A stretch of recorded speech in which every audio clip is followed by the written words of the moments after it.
嗨，大家好，欢迎来到小家庭种菜。随着秋季的正式到来，天气将一天天变得冷凉了。现在的气候在我们这里是最适合种植土豆的时候了。去年至今，我前后2次尝试在容器上种植土豆，其中一次是去年10月在楼房里朝南的半封闭的阳台，一次是今年3月份在现在这个大一点的开放式的大阳台。经过2次的种植，我总结出了一些成功的经验，以及一些不足的地方，和大家一起分享一下。话不多说，一起进入正题吧。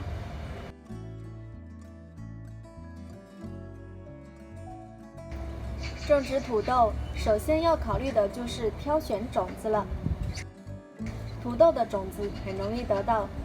平时我们在菜市场买回来没吃完的发芽的土豆就是最好的种子。在选择种子的时候呢，我们要挑选这种果实饱满的、已经发芽的、带有很多芽点的种子，不要选那些已经干瘪的了，或者是已经发霉变烂的土豆。发霉变烂的土豆种子不仅无法正常生长，还会污染到我们种植土壤，导致其他的土豆种受到感染。种子选好后，如何处理好种子就是关键了。这一步没有做好，很容易导致后期土豆植株得病。我们可以将一整个的土豆种子埋进土里，这样只需土豆种子本身没有发霉变烂，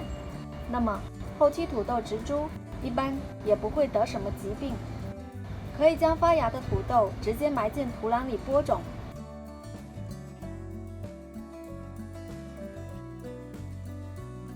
也可以将土豆切成有若干个芽点的小块。如果采用切块的方法，需要在播种前将土豆块放在阳光下晾晒一下，等土豆的切口愈合后再进行播种。否则土豆的切口很容易被土壤里的有害病菌污染，导致土豆无法正常生长。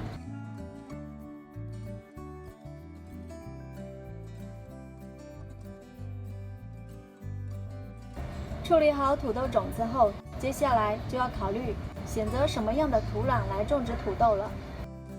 土豆对于土壤的适应能力不错，普通的沙土、壤土、购买的营养土都可以种植。我选用的是我们这里最常见的沙土，和离我们这100多公里的山区挖的山土按1:1的比例混合的。这个配方不是绝对的，但不管选择什么样的土壤，配土的原则是越疏松越好。因为土豆是由地下不断往上结块茎的作物，所以呢，如果是和我一样在家里用容器种植的朋友呢，建议要选择高度高一点的、口径大一点的容器，例如现在网上很流行的土豆种植袋，或者像这种高度40公分左右的塑料桶，都是很不错的选择。我第一次种植的时候用的是一个很小的泡沫箱，导致收获的土豆非常少且很小。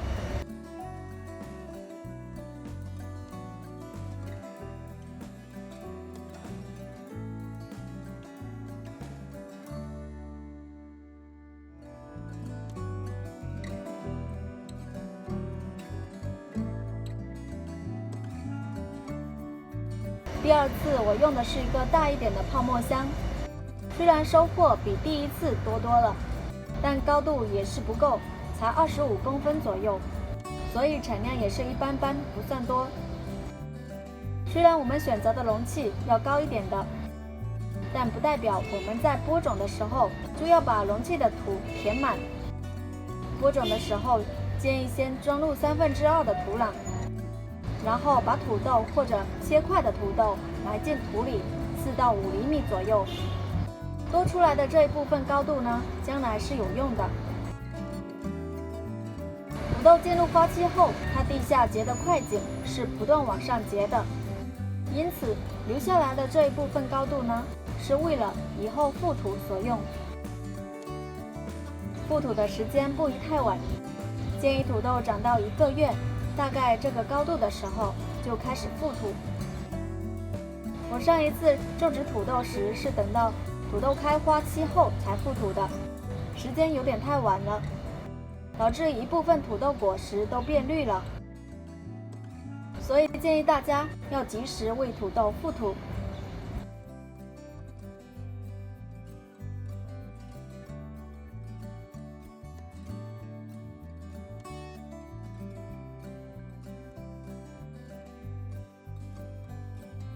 土豆种子播下去之后呢，除了第一次播种时浇一次透水后，在出苗前以及苗期不用每天都浇水，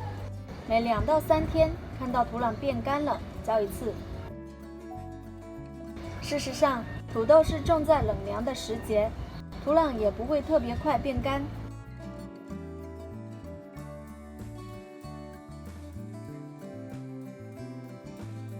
等到土豆进入开花期，浇水的频率可以适当增加，每天浇1次水，一直到土豆植株开始变枯黄，土豆即将进入收获期，之前1周左右就可以停止浇水了。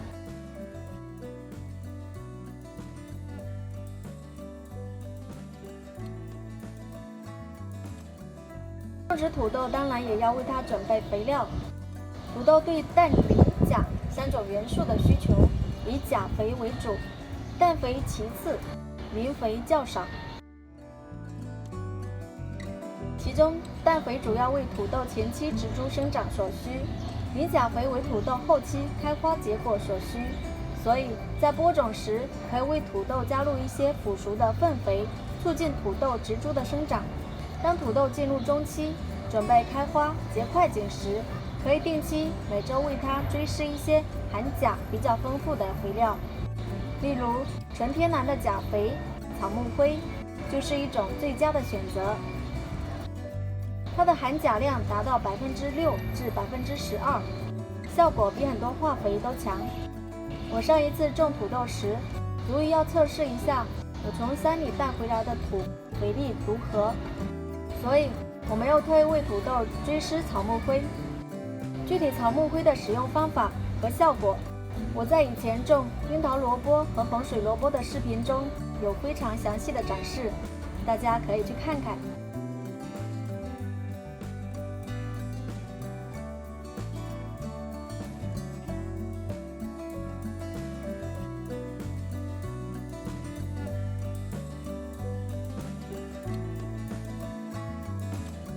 好了，以上就是我关于在家里自己种植土豆的一些经验，感谢大家的观看。如果您有任何的问题或者其他种植土豆的种植经验，欢迎在下方评论区留言分享，我们一起交流学习，在家种出新鲜有机的蔬菜。也欢迎大家关注订阅我的频道，收看更多种植分享。我们下期再见。